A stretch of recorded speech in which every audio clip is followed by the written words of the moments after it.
Assalamualaikum warahmatullahi wabarakatuh. Baiklah, pada kesempatan kali ini saya akan menjelaskan mengenai mata kuliah Ushul Nahwi Al-Arabi.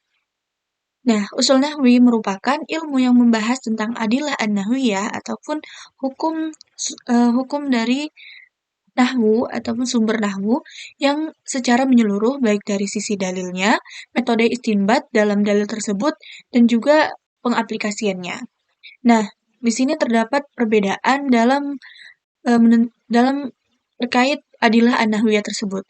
Yang pertama yakni ada menurut Ibnu Jini yang menyatakan bahwasannya paling tidak ada 3 adilah an-nahwi yang utama yaitu sama, kias, dan ijma. Nah, namun setelah diteliti lebih lanjut, dia akhirnya mengakui adanya istilah istishab dalam usul nahwi. Nah, selanjutnya Al-Anbari, ia berpendapat dalam kitabnya Al-I'rab fi Jadal Al-I'rab, bahwasannya adilah an-nahwi ini paling tidak ada 3, yaitu naql, qiyas, dan istishab al-hal. Namun dalam kitabnya yang lain, yakni Luma'u al-Adillah fi ilmi usul nahwi, dia menambahkan ijma' sebagai dalil yang keempat. Nah, dan yang terakhir itu ada menurut Suyuti, ia berpendapat bahwasannya adilah an-nahwiyah ini terdiri atas 4, yakni ada sama, ijma', qiyas, dan juga istishab. Dari beberapa paparan di atas dapat umumnya yang menjadi objek dari perumusan kaidah usul nahwi ini adalah yang pertama sama. Dalam istilah bahasa Arab, sama diartikan dengan bahasa yang didengar dari orang Arab yang benar-benar diyakini kefasihannya dalam berbahasa Arab, baik berbentuk lafaz maupun berbentuk ucapan. Menurut Asyuti, sama adalah sesuatu yang ditemukan dalam perkataan orang Arab yang benar-benar diyakini kefasihannya, termasuk di dalamnya kalamullah, yaitu Al-Quran, hadis Nabi, dan perkataan orang-orang sebelum, pada masa, dan juga pada sesudah masa Rasul Shallallahu Alaihi Wasallam. Sedangkan menurut Al-Anbari, sama atau ia menyebutnya sebagai an-naql, itu adalah perkataan orang Arab yang fasih yang diperoleh dari penukilan yang sahih dan sampai batas minimal atau mencapai batas mutawatir. Nah, dari beberapa pengertian di atas tadi dapat dipahami bahwasannya an-naql atau sama adalah ungkapan bahasa Arab yang fasih dan diterima melalui beberapa prosedur tertentu sehingga dapat dibedakan dan dijelaskan antara periwayatan yang jumlahnya lebih sedikit dan yang banyak serta diyakini kefasihannya. Dari beberapa definisi dipahami bahwa an-naql bukan hanya merupakan metode, melainkan juga sebagai sumber dalil dalam membangun kaidah-kaidah nahwu. Nah, sumber dalil ini ada 3, yaitu Al-Quran, hadis, dan kalam al-Arab, atau seperti syair dan prosa. Nah, yang pertama, Al-Quran. Ulama Basrah dan Kufah ini tidak berbeda pendapat mengenai kehujahan teks Al-Quran sebagai dalil nahwu. Karena sebagaimana kita ketahui bahwasannya Al-Quran ini merupakan kalam Arab yang paling fasih dan jauh dari perubahan ataupun dari penukaran. Nah, tetapi dalam menetapkan qiraatnya mereka ini berbeda. Di mana ulama Basrah mereka lebih selektif dan juga ketat dalam menentukan qiraat yang dijadikan sebagai dalil nahwu.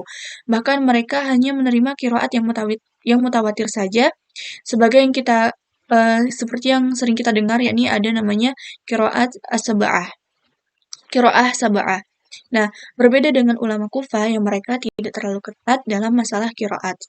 Ada contoh qiraat, yakni yang pertama, وَكَذَلِكَ زُيِّنَ لِكَثِيرٍ مِّنَ الْمُشْرِكِينَ قَتْلُ أَوْلَادِهِمْ شُرَكَائِهِمْ. Kemudian riwayat yang kedua, وَكَذَلِكَ زَيَّنَ لِكَثِيرٍ مِّنَ الْمُشْرِكِينَ قَتْلَ أَوْلَادِهِمْ شُرَكَاؤُهُمْ. Nah, dalam contoh tadi, yang menjadi penekanan adalah kata yang pertama itu ada kata auladahim, dan yang kedua ada kata auladihim. Nah, hal ini pada riwayat pertama, kata auladahim menjadi ma'mul dari kata qatla. Secara gramatika, kata qatlu berkedudukan sebagai naibal sebagai naibal fa'il dari kata zuyina, sekaligus menjadi mudhaf dan mudhaf ilaihnya dari syurakaihum. Sedangkan pada riwayat kedua itu kata qatlu menjadi maf'ul dari kata zayyana sekaligus menjadi mudhaf dan mudhaf ilaihnya adalah kata auladihim. Sementara kata syuraka'uhum berkedudukan sebagai fa'il dari zayyana. Yang kedua ada hadis Nabi. Ada perbedaan di kalangan para ahli bahasa untuk menyandarkan argumentasinya tentang kaidah sintaksis bahasa Arab terhadap hadis Nabi Shallallahu Alaihi Wasallam. Perbedaan itu disebabkan pertama karena diperbolehkannya meriwayatkan hadis Nabi hanya maknanya saja. Yang kedua, kesalahan ucap atau alahan yang sering terjadi dalam periwayatan hadis karena sebagian besar perawinya adalah orang-orang non-Arab. Oleh karena itu, dalam penggunaan hadis sebagai dalil nahwu, ulama Basra dan Kufah sangat sedikit menggunakannya dan hanya menggunakan hadis-hadis yang riwayah bilafzi saja, yakni yang riwayahnya dengan lafaz ataupun kata saja. Untuk yang ketiga, yakni ada kalamul Arab. Yang dimaksud dengan kalamul Arab ialah perkataan mereka yang berasal dari Arab dan memiliki kefasihan dalam berbicara dan juga ucapannya tersebut terhindar dari adanya penyimpangan bahasa. Kalam Arab berupa syair maupun nasar. Contohnya ada wa nat'ihim tahta al-hubba ba'da darbihim baydul mawadhi haitsuli al-amaim. Kemudian yang selanjutnya adalah kias. Sebelum berkembang kias sebagai ilmu nahwu, kias itu terlebih dahulu muncul dalam bidang ilmu syariah dan usul fikih. Menurut ulama usul fikih, kias adalah mengaitkan suatu perkara yang tidak ada nasnya atau tidak ada dalilnya dengan perkara lain yang mana dalil tersebut karena adanya perkara di antara dua hal tersebut terdapat kesamaan dalam hukum ilatnya. Dan secara terminologi tidak ada perbedaan yang mencolok antara kias dalam ilmu nahwu dengan kias dalam ilmu usul fiqh. Yang membedakan hanya objek kajian dan ilat. Dalam nahwu tentu yang dibahas adalah mengenai i'rab bahasa. Dalam pandangan Al-Anbari, kias bukan hanya sebagai dalil nahwu, melainkan jauh daripada itu. Menurutnya, seluruh nahwu adalah kias. Barang siapa yang mengingkari kias, maka sesungguhnya ia mengingkari nahwu itu sendiri. Kias mempunyai fungsi penting dalam penelitian nahwu dan aktivitas kebahasaan pada umumnya. Menurut Ibrahim Anis, kias dipandang sebagai salah satu metode pengembangan bahasa karena kias tidak lain adalah penyimpulan yang tidak diketahui sebelumnya atau majhul dari yang sudah diketahui. Dengan kata lain, kias kebahasaan adalah membandingkan kata-kata dengan kata lain, bentuk kata dengan bentuk lain, penggunaan kata atau kalimat dengan penggunaan lain dengan maksud untuk melakukan ekstensifikasi kebahasaan. Metode kias dalam ilmu nahwu sama dengan metode kias dalam ilmu usul fiqh.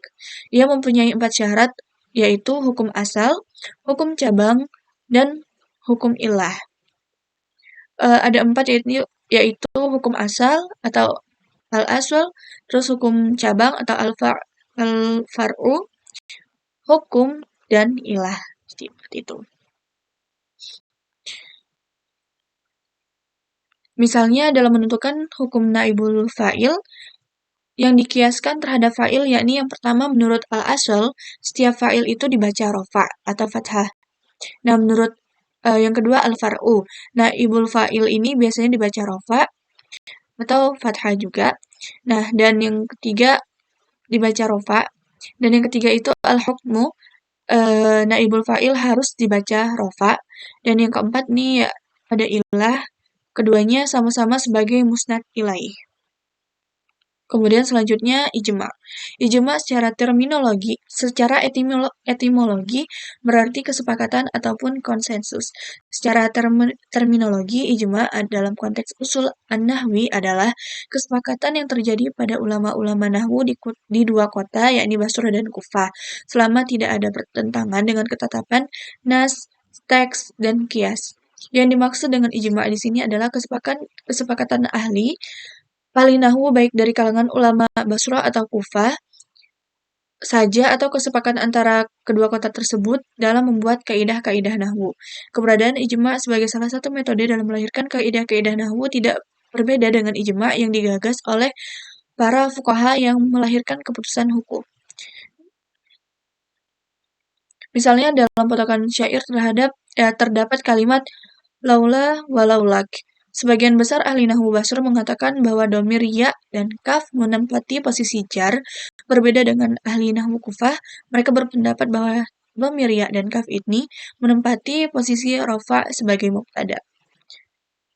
Ulama Basra dan Kufah sepakat bahwa khobar mubtada yang mensifati maka mengandung dhamir, misalnya pada kalimat Umar Hasan dan Zaid Qaim. Lafaz Hasan dan Qaim merupakan khobar mubtada yang mensifati mubtada, dan keduanya mengandung dhamir yang kembali pada masing-masing yang disifati. Nah, kemudian yang keempat ada istishabul hal.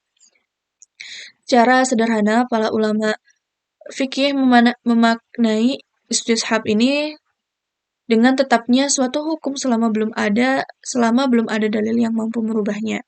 Selanjutnya dalam perkembangan nahwu, istilah istishab dikenal dan dijadikan sebagai al-adilah an-nahwiyah oleh sebagian ulama nahwu.